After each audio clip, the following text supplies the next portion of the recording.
Hello అండి. Welcome to happy mom YouTube channel. బేబీస్కి solid start చేసే ముందు పేరెంట్స్ చాలా ఆలోచిస్తూ ఉంటారు.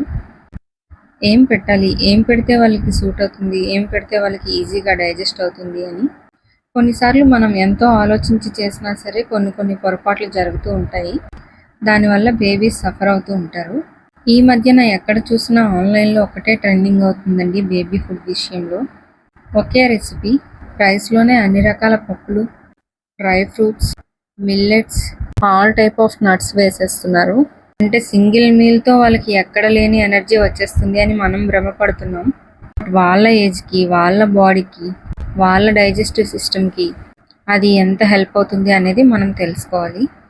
హెల్త్ పరంగా అని కూడా పక్కన పెడితే మనమే ఉన్నాం. అన్నంలో చారు, పప్పు, సాంబార్, పెరుగు, కూరలు, ఐస్ క్రీమ్, స్వీట్ కార్న్ అన్నీ కలిపి సింగిల్ డిష్గా సర్వ్ చేస్తే మనం తినగలమా? ఈ టేస్ట్ కూడా మనకు తెలుస్తుందా? మనం బేబీస్కి ఇచ్చేటప్పుడు అలా ఎలా ఇస్తాం? మనం అన్నీ కలిపి ఒకేసారి పెట్టేయడం వల్ల బేబీస్కి డైజెస్ట్ అనేది అవ్వదు. అది వాళ్ళ రెగ్యులర్ పార్టీ డిస్టర్బ్ చేసి కాన్స్టిపేషన్కి లీడ్ చేస్తుంది. సో మనం బేబీస్కి ఫుడ్ అనేది ఎలా ఇవ్వాలి? ఇదైతే ఈరోజు మన వీడియో అండి. మన కోర్ ఇంగ్రీడియంట్ రైస్ అండి.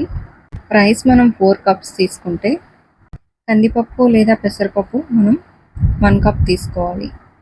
అంటే 1 కప్ రైసే మనం తీసుకుంటే 1/4 కప్ మనం దాల్ తీసుకోవాలి. నేను కందిపప్పుతో వేరేగా, పెసరపప్పుతో వేరేగా 2 ఫ్లేవర్స్ చేసుకున్నానండి. ఎస్పెషల్లీ ఫస్ట్ టైం బేబీస్కి సాలిడ్ స్టార్ట్ చేసే వాళ్ళకి ఇది బాగా హెల్ప్ అవుతుంది. వాళ్ళకి ఏ ఫ్లేవర్స్ నచ్చుతున్నాయి, వాళ్ళు ఏ ఫుడ్ బాగా రిసీవ్ చేసుకుంటున్నారు, వాళ్ళకి అది ఎంత బాగా డైజెస్ట్ అవుతుంది అనేది మీరు ఈజీగా వాచ్ చేయొచ్చు. మనం రైస్, దాల్ తీసుకొని అందులో జీడిపప్పు, బాదం పప్పు ఒక 5-6 వేసుకొని వాటిని బాగా 2-3 టైమ్స్ వాష్ చేసుకోవాలండి. వాష్ చేసుకుని వాటి తడిపోయే వరకు ఎండలో మనం ఎండబెట్టుకోవాలి. ఎండబెట్టి అది బాగా ఎండిపోయిన తర్వాత వాటిని మనం మళ్ళీ డ్రై ఫ్రై చేసుకోవాలి. కడాయిలో ఈ పప్పు, బియ్యాన్ని మనం వేడి చేసుకోవాలండి. లో ఫ్లేమ్లోనే వేయించుకోవాలి. మనం పప్పులు అవి కడిగి ఎండేసుకున్నాం కాబట్టి అవి మనం ఎంత వేపినా సరే మెత్తగానే తగులుతూ ఉంటాయి. నాకు ఈ ప్రాసెస్ అవ్వడానికి మోర్ దెన్ 20 మినిట్స్ పట్టిందండి. ఈ ప్రాసెస్ కరెక్ట్గా చేసుకుంటే మనం కంప్లీట్గా ఇలా వేపేసుకున్న తర్వాత ఒక 1/2 స్పూన్ జీలకర్ర వేసుకోండి అండ్ 1/2 స్పూన్ వాము కూడా యాడ్ చేసుకోండి. ఇవి బేబీ డైజెషన్ని ఇంకొంచెం ఇంప్రూవ్ చేస్తాయి. తర్వాత అవి రూమ్ టెంపరేచర్ వచ్చే వరకు మనం వెయిట్ చేయాలి. మనం గ్రైండ్ చేసుకొని ఎయిర్ టైట్ కంటైనర్లో స్టోర్ చేసుకోవాలి.